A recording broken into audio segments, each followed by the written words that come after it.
এক ভিন গ্রহের যোদ্ধা নিজের গ্রহের এক দানবের তাড়া খেয়ে এসে পড়ল আমাদের পৃথিবীতে, তাও আবার এমন এক সময় যখন মানুষ জঙ্গলি আইন আর তলোয়ারে বিশ্বাসী। একদিকে অচেনা পরিবেশ, অজানা মানুষ, অন্যদিকে সেই ভয়ঙ্কর প্রাণী যে তার সবকিছু কেড়ে নিয়েছে। সে কি পারবে এই আদিম পৃথিবীতে টিকে থাকতে আর সেই দানবকে হারাতে, নাকি মানব জাতীয় জড়িয়ে পড়বে এই মহাজাগতিক শিকারে? দেখতে হলে ভিডিও শেষ পর্যন্ত দেখুন। এই মুভিটার শুরু হয় একটা স্পেসশিপ দেখানো দিয়ে। এই স্পেসশিপটা খুব দ্রুত পৃথিবীর দিকে এগিয়ে যাচ্ছিল। পৃথিবীর অ্যাটমসফিয়ারে ঢুকতেই স্পেসশিপটা ক্র্যাশ হয়ে একটা নদীতে গিয়ে পড়ে। ক্র্যাশ হওয়া স্পেসশিপটা থেকে একজন লোক অক্ষত অবস্থায় বেঁচে যায়। জ্ঞান ফিরতেই সে তার সঙ্গীটাকেও পানি থেকে বাইরে বের করে। কিছুক্ষণের মধ্যেই আমরা জানতে পারি যে লোকটার সঙ্গীটা আগেই মারা গেছিল। আসলে লোকটার শরীরে থাকা দাগগুলো দেখে স্পষ্ট বোঝা যাচ্ছিল যে তার জীবন স্পেসশিপ ক্র্যাশের কারণে যায়নি, বরং কোনো ভয়ঙ্কর প্রাণীর হামলায় গেছে। বেঁচে যাওয়া এই লোকটার নাম ক্যানন। আসল কথা হলো ক্যানন কোনো মানুষ না, বরং একজন এলিয়েন যে এই মাত্র পৃথিবীতে ক্র্যাশ ল্যান্ড করেছে। ঠিক তখনই ক্যানন নদীর পানিতে ভেসে থাকা একটা আয়রন বক্স দেখতে পায়। এটা কোনো সাধারণ বক্স না, বরং এলিয়েন টেকনোলজির একটা সুপার কম্পিউটার। ক্যানন কম্পিউটারটার সাহায্যে পৃথিবী সম্পর্কিত সব তথ্য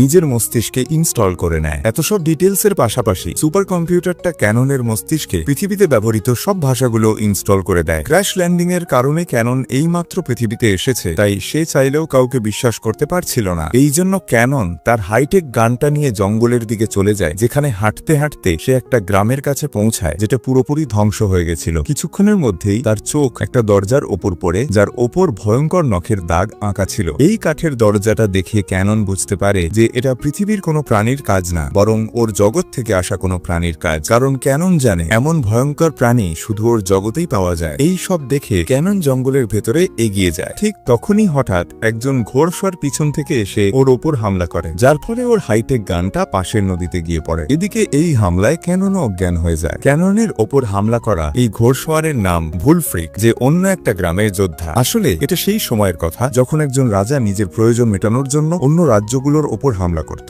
মানে এটা একটা লৌহযুগ। এই সময় মানুষ গ্রাম আর কাবিলা করে থাকতো। এই জন্য ভুলফ্রিক ক্যাননকে ধরে নিয়ে নিজের গ্রামে চলে আসে, কারণ ভুলফ্রিকের ধারণা ছিল ওই গ্রামটা ধ্বংস করার পেছনে এই লোকটার হাত আছে। ভুলফ্রিক গ্রামে এসেই তার রাজাকে জানায় যে গনারের পুরো গ্রাম ধ্বংস হয়ে গেছে, কিন্তু অবাক করা ব্যাপার হলো সেখানে একটাও লাশ পাওয়া যায়নি। শুনে রাজাও একটু অবাক হয়। রাজা ওকে জিজ্ঞেস করে যে সেখানে কোনো প্রমাণ পাওয়া গেছে কিনা। উত্তরে ভুলফ্রিক জানায় যে সেখানে ওরা একজন অচেনা লোক পেয়েছে, যাকে সে ধরে নিয়ে এসেছে। তখন রাজা ওকে বলে যে এই বাইরের লোকটাকে জিজ্ঞেস করো সে এই ব্যাপারে কিছু জানে কিনা। এদিকে আমরা জানতে পারি যে ভুলফ্রিক হলো রাজার ভাইপো, আর রাজার পর ভুলফ্রিকই এখানকার রাজা হবে। রাজা এই নিয়ে খুব চিন্তিত ছিল, কারণ গনার তো এখন তার দলবল নিয়ে বাইরে গেছে। কিন্তু যখন সে ফিরে এসে নিজের গ্রামের অবস্থা দেখবে, তখন তার মনে হবে যে এই হামলা আমরাই করিয়েছি, এই জন্য সে প্রতিশোধ নেওয়ার জন্য এখানে আসবেই। অন্যদিকে ভুলফ্রিক ক্যাননের কাছে গিয়ে এই হামলা নিয়ে জিজ্ঞেস করে। ক্যানন ওকে নিজের পুরো গল্পটা বলে যে কিভাবে সে এখানে এলো আর কি দেখলো। কিন্তু ক্যাননের কথায় খুশি না হয়ে ভুলফ্রিক ওকে প্রচন্ড মারধর করে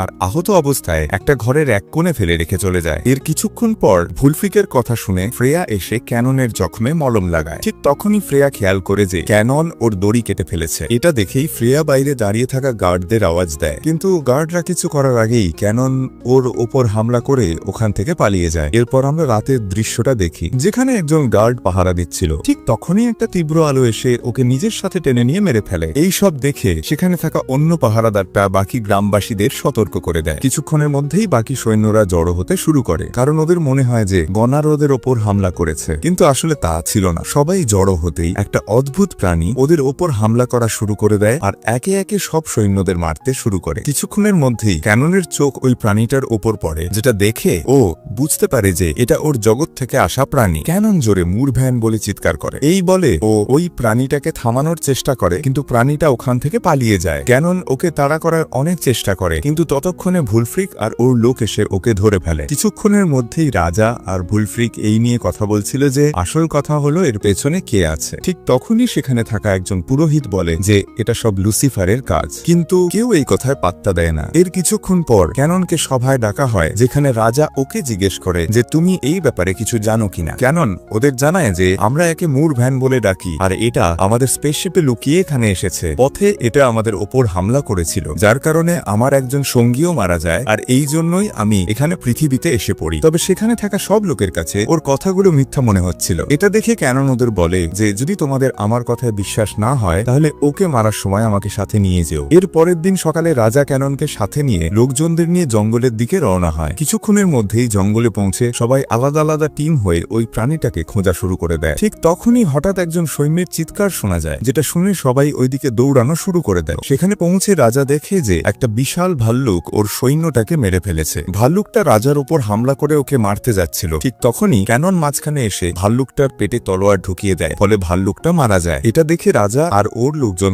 খুব খুশি হয়, কারণ এইমাত্র ওদের রাজার জীবন বাঁচলো। এটা দেখে ভুলফ্রিক ওই ভাল্লুকটার মাথা কেটে নিজের গ্রামে নিয়ে যায়। সন্ধ্যায় জয়ের আনন্দে সবাই উদযাপন করছিল। সবাই মিলে ক্যাননের অনেক প্রশংসা করে যে কিভাবে সে নিজের জীবনের ঝুঁকি নিয়ে রাজার জীবন বাঁচিয়েছিল। সন্ধ্যার সভা শেষ হওয়ার পর ক্যানন বাইরে ঘুরতে বের হয়, যেখানে ফ্রেয়া এসে ওকে ধন্যবাদ জানায়, কারণ ক্যানন নিজের সাহসিকতা দিয়ে ওর বাবা মানে রাজার জীবন বাঁচিয়েছিল। ক্যানন ফ্রেয়াকে জানায় যে তোমার গ্রামের লোকদের কোনো ভাল্লুক মারেনি, মেরেছে একটা মুর ভ্যান। ক্যানন ওকে এইসব বলেই যাচ্ছিল। ঠিক তখনই পাশের একজন সৈন্যের গায়ে সে একটা তীর লাগে। এটা দেখে ফ্রেয়া দৌড়ে গিয়ে সবাইকে জানায় যে গনার আমাদের ওপর হামলা করেছে। এটা শোনা মাত্র বাকি সবাই নিজের অস্ত্রশস্ত্র নিয়ে গনারের মোকাবেলা করার জন্য বেরিয়ে যায়। এখানে আমরা প্রথমবার গনারকে দেখি যে খুব রাগান্বিত ছিল। গনার ছিল একজন অত্যন্ত শক্তিশালী যোদ্ধা যে একে একে অনেক লোককে মেরে ফেলে। কিছুক্ষণের মধ্যেই সামনে এগিয়ে যেতে যেতে গনার রাজার কাছেও পৌঁছে যায় আর ওকে প্রায় মেরেই ফেলেছিল। কিন্তু আরেকবার ক্যানন মাঝখানে এসে ওকে পিছন দিকে ধাক্কা দিয়ে দেয়, যার ফলে রাজার জীবন বেঁচে যায়। সুযোগ পেয়ে গ্রামের বাকি লোকগুলো গনার আর ওর সঙ্গীদের ওখান থেকে তাড়িয়ে দেয়। কিন্তু যাওয়ার আগে গনার রাজাকে বলে যে তুমি আমার গ্রাম ধ্বংস করেছো, এর প্রতিশোধ আমি নিয়েই ছাড়বো। এই বলে সে জঙ্গলের দিকে চলে যায়। ভুলফ্রিক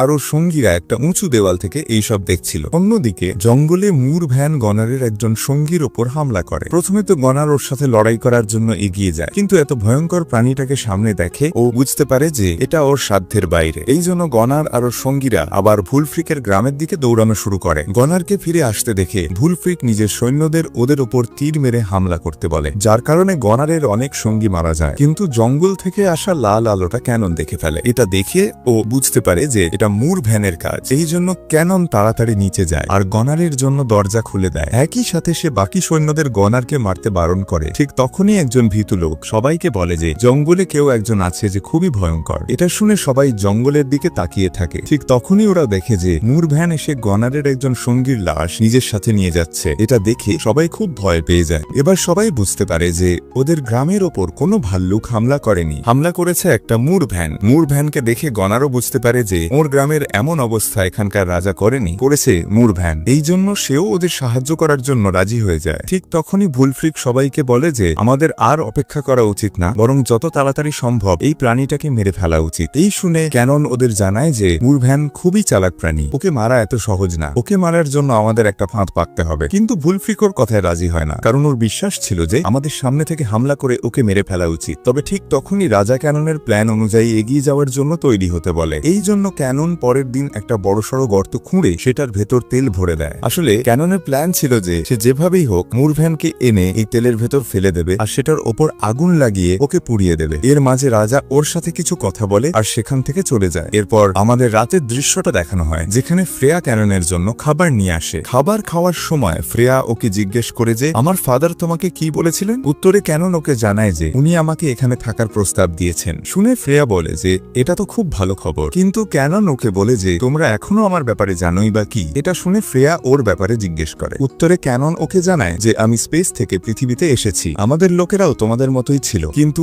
আমাদের রাজার কথা শুনে আমরা একটা গ্রহের ওপর হামলা করেছিলাম যেখানে মুর ভ্যানরা থাকতো। আসলে তো মুর ভ্যানরা শান্ত প্রাণী ছিল যারা ঘাস খেত, কিন্তু আমাদের লোকরা জমির লোভে ওদের নাম নিশানা মুছে দিয়েছিল। এই জন্য রাজা খুশি হয়ে আমাকে আর আমার পরিবারকে থাকার জন্য একটা কম্পাউন্ডে আলাদা বাড়িও দিয়েছিল। কিন্তু আমরা এটা জানতাম না যে আমাদের ভুল এত বড় মাসুল নেবে। এই জন্য একদিন যখন আমি একটা মিশনে অন্য গ্রহে যাচ্ছিলাম তখন পথে জানতে পারলাম যে একটা মুর ভ্যান এখনো বেঁচে আছে, আর এই মুর ভ্যানটা প্রতিশোধ নেওয়ার জন্য কম্পাউন্ডে ঢুকে সেখানে থাকা সব লোককে মেরে ফেলেছিল, যার মধ্যে আমার পরিবারও ছিল। এইসব বলতে বলতে ক্যানন খুব মন খারাপ করে ফেলে আর ওর চোখ দিয়ে পানি আসতে শুরু করে। এইসব দেখে ফ্রেয়া ওকে নিজের ফ্যামিলির তলোয়ারটা দিয়ে বুঝিয়ে সান্ত্বনা দেওয়ার চেষ্টা করে। এর কিছুক্ষণ পর ভুলফ্রিক এসে ক্যাননকে ওর সাথে গ্রামের প্রধান গেট দিয়ে বাইরে যেতে বলে, কিন্তু যখনই ক্যানন জঙ্গলের দিকে তাকায় তখনই খেয়াল করে যে গেটের ঠিক বাইরে মুর ভ্যানটা দাঁড়িয়ে আছে। ওরা রিয়েকশন দেওয়ার আগেই মুর ভ্যানটা ওদের উপর হামলা করে, কিন্তু কোনো মতে নিজেদের জীবন বাঁচিয়ে ভুলফ্রিক আর ক্যানন তেলের গর্তটার উপর দিয়ে দৌড়ে সামনে এগোয়। এদিকে ওদের পিছু ধাওয়া করা মুর ভ্যানটা ওই গর্তের ভেতর গিয়ে পড়ে, যেমনটা ক্যানন প্ল্যান করেছিল। কিন্তু ভুলফ্রিকের পা পিছড়ে যাওয়ায় হওয়ায় সেও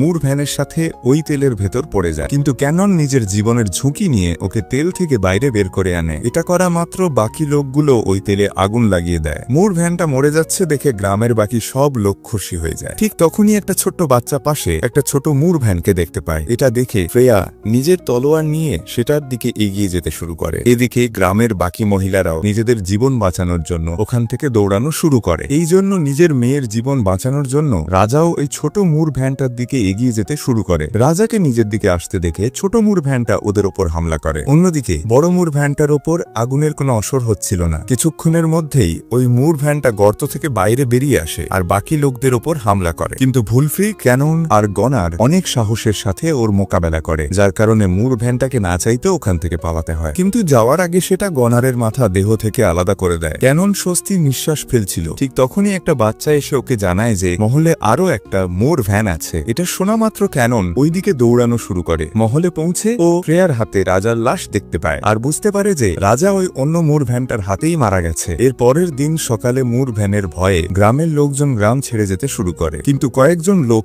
ক্যানন আর ভুলফ্রিকের সাথে থাকার জন্য এখানেই থেকে যায়। ঠিক তখনই ফ্রেয়া সেখানে এসে ওদের বলে যে যেভাবেই হোক আমাদের এই প্রাণীটাকে মারতেই হবে। এটা শুনে ক্যানন ওদের বলে যে আমাদের অস্ত্র দিয়ে ওর কিছুই হচ্ছে না, এই জন্য যেভাবেই হোক আমাদের আমার স্পেসশিপ পর্যন্ত পৌঁছাতে হবে যাতে আমরা আরো ভালো অস্ত্র বানাতে পারি। এই জন্য ক্যানন, ভুলফ্রিক আর ফ্রেয়া এই তিনজন একটা বোট নিয়ে ক্যাননের শিপটা খোঁজার জন্য বেরিয়ে পড়ে। শিপটা খুঁজে পাওয়ার সাথে সাথেই ক্যানন পানির ভেতরে চলে যায়, যেখানে কিছু দূর যাওয়ার পর ক্যানন নিজের পাশে মুর ভ্যানকে খেয়াল করে। এই জন্য ও খুব দ্রুত নিজের শিপটার দিকে এগিয়ে যেতে শুরু করে। কিছুক্ষণের মধ্যেই শিপের কিছু অংশ নিজের সাথে নিয়ে ক্যানন পানির ওপরে ফিরে আসে, যেখানে ও দেখে যে ভুলফ্রিক অজ্ঞান হয়ে পড়ে আছে আর ফ্রেয়া নেই। এটার মানে হলো মুর ভ্যান ফ্রেয়াকে নিজের সাথে নিয়ে গেছে। এই জন্য ক্যানন ভুলফ্রিককে নিজের সাথে নিয়ে গ্রামে ফিরে আসে আর ওই মেটালের অংশটা দিয়ে নতুন অস্ত্র বানায়, যেটা লোহার চেয়ে অনেক গুণ বেশি শক্তিশালী। কিছুক্ষণের মধ্যেই ক্যানন আর ভুলফ্রিক পাশের একটা কুয়োর ভেতরে যায় যাতে ওরা রহস্যের খোঁজ নিতে পারে। ভেতরে ঢোকার সাথে সাথেই ক্যানন দেখে যে কুয়োর পানি লাল রঙের। এটা দেখে ক্যানন বুঝতে পারে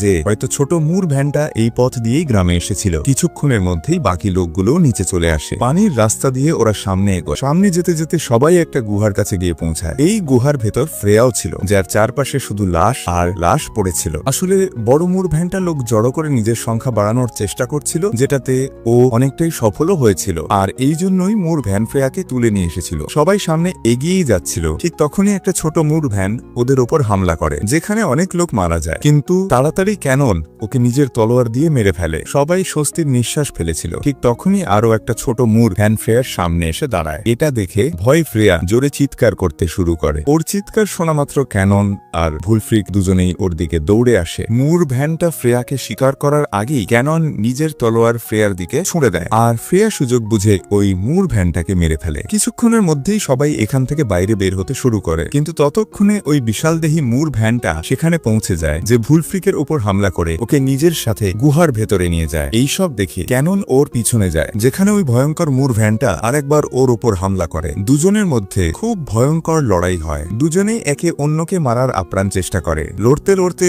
যখন ওই মুর ভ্যানটা গুহার পেছনে থাকা একটা ঝর্ণা থেকে নিচে পড়তে যাচ্ছিল, ঠিক তখনই সেটা ক্যাননের হাত ধরে ফেলে। কিন্তু ক্যানন নিজের তলোয়ার দিয়ে ওর হাত কেটে দেয়, যার কারণে ওই মুর ভ্যানটাও মারা যায়। মুর ভ্যানটা মারা যাওয়ার পর ক্যানন ভুলফ্রিকের কাছে যায়, যার অবস্থা খুব খারাপ ছিল, যে শেষ নিঃশ্বাস নিচ্ছিল। এখানে ভুলফ্রিক ক্যাননকে নিজের ব্যাজটা দেয়, যেটা সে আগের রাজা মানে ফ্রেয়ার বাবার মৃত্যুর পর পেয়েছিল। মানে এই ব্যাজটা রাজার কাছেই থাকে। এটার মানে হলো রাজার মৃত্যুর পর ভুলফ্রিক রাজা হয়ে গেছিল, আর এখন সে চায় যে ক্যানন এখানকার রাজা হোক। ব্যাজটা দেওয়ার পর ভুলফ্রিক মারা যায়। ফ্রেয়া আর ক্যানন নিজের সঙ্গীকে হারিয়ে খুব মন খারাপ করে, কিন্তু এখন ওরা আর কিছুই করতে পারছিল না। এই জন্য কিছুক্ষণ পর ওরা দুজনে গুহা থেকে বেরিয়ে একটা পাহাড়ের ওপর থেকে দেখে যে ওদের গ্রামের বাকি লোকগুলো নিজেদের বোটে করে ফিরে যাচ্ছে। ক্যানন ওদের ডেকে আবার ফিরিয়ে আনে আর ওদের সাথে নিজের গ্রামের দিকে রওনা হয়। গ্রামে পৌঁছে ক্যানন আর গ্রামের বাকি সব লোক রাজা আর ভুলফ্রিকের বডি একটা বোটে রেখে পানিতে ভাসিয়ে দেয়। এদিকে দূরে দাঁড়িয়ে থাকা ক্যানন তীর মেরে ওই বোটটা জ্বালিয়ে দেয়। এখান থেকে আমাদের